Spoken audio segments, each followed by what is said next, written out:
علیہ السلام ہمت نہ ہارے اور وہ برابر سمجھاتے رہے اور کہتے رہے،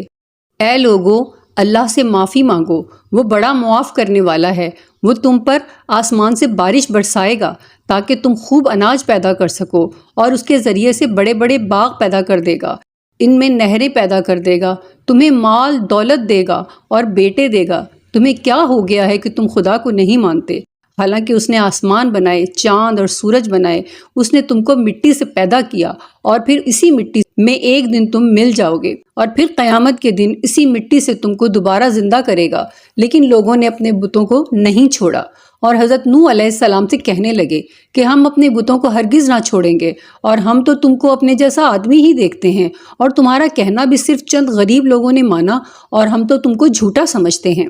حضرت نوح علیہ السلام نے کہا، اے میری قوم، میں تم کو جو نصیحت کرتا ہوں اس کے بدلے میں تم سے میں کوئی مال نہیں چاہتا،